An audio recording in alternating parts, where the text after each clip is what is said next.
आपको दे देंगे जिससे वो दिखाई पड़ते। सोई जाने जे देहु जनाई। अब मैं माइक्रोस्कोप ले भी आऊं तो मेरे मतलब का नहीं है। बोलो भाई, मैं यदि अल्ट्रासाउंड वाली मशीन डॉक्टर के घर क्या जाना, चलो हम खरीद के ले आते हैं, चलो ले आए, तो क्या करोगे भैया? तुम्हारे मतलब की नहीं है ना वो। ये घर में कोई सजा के रखने की चीजें थोड़ी है, ये तो उपयोग की चीजें हैं भाई, जिसका जरूरत है वो लाए। क्यों जी? आपको गाड़ी की जरूरत थी तो आप गाड़ी ले आए, आपको घर की जरूरत थी आपने घर बनवा लिया। अब जिसकी आपको जरूरत नहीं है वो आप क्यों लाएंगे?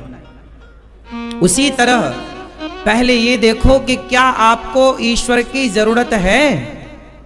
यदि है तो पहले आप उस जरूरत के लिए छटपटाइए। बच्चे जब मोबाइल की उन्हें जरूरत लगती है तो वो पीछे पड़ते, पिता पापा पिताजी मम्मी मोबाइल दिलाओ दिलाओ, नहीं दिलाएंगे रोने लगते, नहीं हमें दिलाओ मोबाइल, दिलाओ दिलाओ दिलाओ, पीछे हमें गाड़ी दिलाओ। बच्चों को जब जरूरत पड़ती है तो उनके अंदर छटपटाहट पैदा होती है। बोलो हाँ, किसी भी चीज की क्या पैदा होती है? छटपटाहट। मोबाइल नहीं दिलाओ तो वो छटपटाएंगे, गाड़ी नहीं दिलाओ तो वो छटपटाएंगे, और जब वो छटपटाएंगे तब आपको लगेगा कि भाई अब जरूरत है अब दिला देते हैं। तो बिना छटपटाए आप कहां कुछ दिलाते हैं बच्चों को? तो भाई पहले भगवान के लिए छटपटाओ, तो जब छटपटाओगे लगेगा जरूरत है तो परमात्मा दर्शन देंगे। अब आप छटपटाए ना और बोले भगवान दिखते नहीं, तो फिर आपका दिमाग खराब है।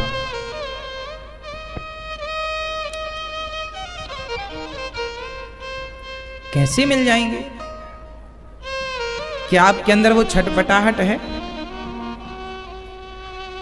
है ना मेरी मां? तो ईश्वर है, सब जगह है। ये गुलाब देखो कितना कुछ सिखा रहा है, लेकिन आप सीखते कुछ नहीं है।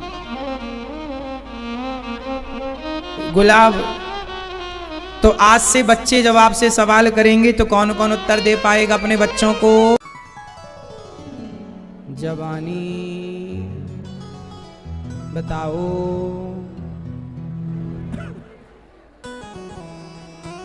श्री ध्रुव जी महाराज ने तपस्या की और तप के बल से उन्होंने भगवत प्राप्ति की।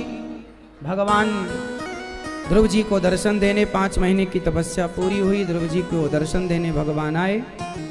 दर्शन देने क्या आए, भक्तों का तो दर्शन करने आते हैं। भगवान ध्रुव जी का दर्शन किया, कहा पुत्र कुछ मांग लो। ध्रुव जी ने कहा प्रभु। ध्रुव जी ने मांगा, योऽन्तः प्रविश्य मम वाचमिमां प्रसुप्तां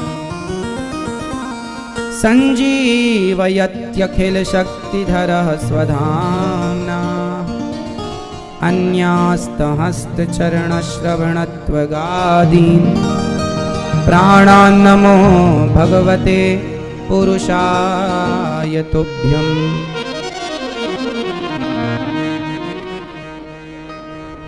ध्रुव जी ने कहा प्रभु मेरे अंतःकरण में आप बस जाइए, मेरे अंदर की सारी इच्छाएं समाप्त हो जाएं, ऐसी कृपा कीजिए। भगवान ने कहा अच्छा ध्रुव, तुमने राज्य की कामना से तप किया, जाओ हम तुम्हें 36,000 वर्षों का अखंड राज्य देते हैं। ध्रुव जी को भगवान ने 36,000 वर्ष का अखंड राज्य दिया। ध्रुव जी घर आए, पिता ने राजा बनाया। ध्रुव जी के भाई को यक्षों ने मारा तो ध्रुव जी ने भी यक्षों को मारा। मनु जी के समझाने पर यज्ञ वो अपना युद्ध बंद करते हैं और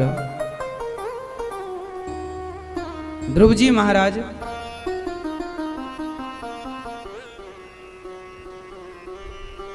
मनु जी के समझाने पर समझ जाते हैं। तब कुबेर जी उन्हें भक्ति का वरदान देते हैं, आशीर्वाद देते हैं। मृत्यु के सिर पर पांव रख करके ध्रुव जी महाराज अंत समय भगवत धाम की ओर प्रस्थान करते हैं। मृत्यु को जीतने वाले हैं ध्रुव जी महाराज, जीत रहे हैं ध्रुव जी मृत्यु को। और आज भी ध्रुव तारा भगवान ने नियुक्त किया है, ध्रुव तारा बन करके ध्रुव जी महाराज आज भी चमक रहे हैं और प्रेम पूर्वक भगवान का भजन ध्रुव जी महाराज अपने धाम से कर रहे हैं। ध्रुव जी के वंश में आगे चल करके कल्प और वत्सर हुए, इन्हीं के वंश में अंग अंग के पुत्र वैन, फिर पृथु भगवान प्रकट हुए जिन्होंने पृथ्वी का दोहन किया और 10,000 कान मांगे यज्ञ भगवान से। प्राचीन बरही को भगवान ने नारद जी ने उपदेश किया, यज्ञ करते थे और वो पशुओं की बलि चढ़ाते थे प्राचीन बरही, तो नारद जी ने रोका कोई भी यज्ञ अनुष्ठान में बलि नहीं चढ़ाई जाती। आजकल लोग देवियों को मंदिर में जाके बलि चढ़ाते हैं कि बेटा हो जाएगा बहू के तो बलि चढ़ाएंगे। ये कहाँ लिखा है? किसने कहा आपसे कि आप बलि चढ़ाओ? मनमाना क्यों? आज हमारे देश में सब मनमाना चल रहा है, लोग बलि चढ़ा रहे हैं। लोग अरे बलि चढ़ाना गलत है, कहीं नहीं लिखा कि चढ़ाओ। जो गलत है वो गलत ही रहेगा, सही नहीं हो सकता। अब बलि चढ़ाना ही है तो अपने अभिमान की बलि चढ़ाओ, क्रोध की बलि चढ़ाओ, लोभ की बलि चढ़ाओ, अपने भीतर की बुराइयों की बलि चढ़ाओ, या स्वयं अपने आप की बलि चढ़ा दो। अपने ही तो चढ़ाते नहीं, बकरे को मारते हैं, कहते हैं हम बलि चढ़ा रहे हैं। है ना मेरी माँ? बलि किसकी चढ़ाई जाती है? अभिमान की। बलिदान का मतलब होता है बलि, राजा बलि के जैसा दान। राजा बलि ने सर्वस्व दान दिया है, तो सर्वस्व दान का नाम बलिदान है, ना कि बकरे को मारने का नाम बलिदान है। समझ में आ रही है बात? किसी को क्यों मारना है? मारना है तो अपने भीतर की बुराइयों को मारो, हाँ या ना? प्राचीन बरही यज्ञ में बलि चढ़ाते थे, नारद जी ने रोका, समझाया कि ये सब गलत है। पुरंजनो पाख्यान की चर्चा सुनाई। एक पुरंजन थे, एक पुरंजनी थी। पुरंजन है हम मनुष्य, पुरंजनी है हमारी बुद्धि। अविज्ञात है ईश्वर जिसका ज्ञात ना हो। शरीर केवल बुद्धि की पूर्ति में, इच्छाओं मन की पूर्ति में लगा लगा मर जाता है, और जब मरता है तो फिर वही पुरंजन मरा तो पुरंजनी का चिंतन करके मरा, तो पुरंजन पुरंजनी स्त्री बन के अगले जन्म में आया। इस कथा से केवल ये सीखना है कि मरते समय एक भक्त हुए हैं भरत जी। प्रियव्रत जी का विवाह विश्वकर्मा की पुत्री वरहिष्मति से हुआ। इन्हीं के वंश में आग्नेत्र, फिर नाभि, फिर अंग, फिर ऋषभदेव जी। ऋषभदेव भगवान से जैन परंपरा प्रारंभ हुई। भगवान प्रथम तीर्थंकर बने ऋषभदेव जी जैनों के, और इन्हीं के बाद ऋषभदेव भगवान के बड़े पुत्र हुए भरत। गंडकी नदी के तट पर बैठे भजन कर रहे थे कि तभी उनका मन एक मृगी में लग गया, मृग में, और मृग के बच्चे को ही वो कुटिया पर लाए, लालन पालन किया। और जब उनकी मृत्यु का समय आया तो भरत जी उस मृग के बच्चे को देखते देखते मर गए, और जब मरे तो उन्हें मृग की योनि में जाना पड़ा। यमराज ने कहा कि आप मृग का चिंतन करते आए हैं तो आपको मृग बनना पड़ेगा। क्यों बनना पड़ेगा? क्योंकि आपने मरते समय मृग का, भरत जी जब मरे तो सोचे कि मेरे बाद मेरे मृग का क्या होगा। ऐसे ही आप लोग भी सोचते हैं कि मेरे बाद मेरे परिवार का क्या होगा, मेरे बच्चों का क्या होगा। सब बढ़िया होगा, आप तो आराम से मरो, इतनी भी चिंता क्या है। भरत जी चिंता करके मरे तो खुद मृग बन गए। आप भी संसार की चिंता करके मरेंगे, स्त्री पुरुष की। आप सोचेंगे मेरे पति का क्या होगा, तो आप फिर अगले जन्म में किसी के खसम बनेंगे। फिर पुरुष बन के फिर सोचेंगे मेरी पत्नी का क्या होगा, तो फिर अगले जन्म में किसी की लुगाई बनेंगे। फिर लुगाई बन के फिर चिंता करेंगे मेरे पति का, फिर पुरुष। मतलब ये पुरुष स्त्री, ये चक्र चल रहा है आपके साथ करोड़ों जन्म से। आप स्त्री बनते हैं, पुरुष बनते हैं, स्त्री बनते हैं, पुरुष बनते हैं, 84 के चक्कर में पड़ते हैं। नाली का कीड़ा, हाथी, कुत्ता, बिल्ली, बकरा, बकरी बनते हैं, फिर मरते हैं, फिर जन्म, फिर मरना, फिर जन्म, फिर मृत्यु, फिर जन्म। ये करोड़ों साल से आपके संग, करोड़ों जन्म से चल रहा है। ये जन्म और मृत्यु का चक्र है, इसे समाप्त कौन कौन करना चाहता है? ये जो जन्म मृत्यु का चक्र है, इसे कौन कौन समाप्त करना चाहता है? उठाओ हाथ। मैया आप नहीं चाहती हो मेरी माँ? नहीं, आप तो चाहती हो हम ऐसे पिसते रहें, बनते रहें हर जन्म में पत्नी।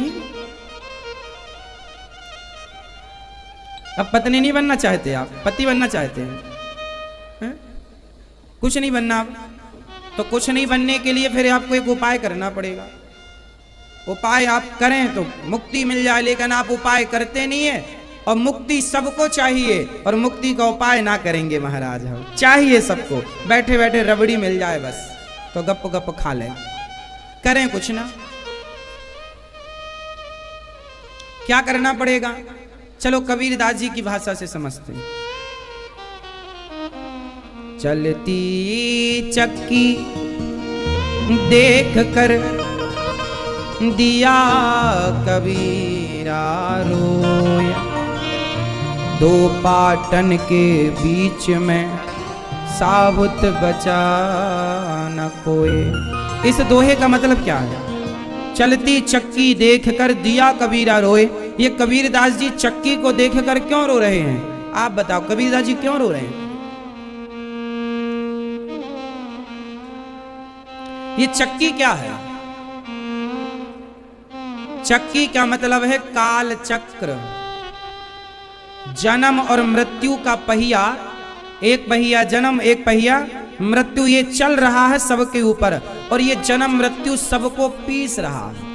कबीरदास जी बोले सब पिस रहे हैं, जन्म फिर मृत्यु, फिर जन्म फिर मृत्यु। करोड़ों बार मैया आप लोग आ चुकी हो, करोड़ों बार, और मर चुकी हो, और मर चुके हैं हम भी इसमें सम्मिलित हैं, करोड़ों बार से भटक रहे हैं। वो तो अब जाकर के वृंदावन धाम प्राप्त हुआ, अब जाकर के ऐसी बुद्धि मिली।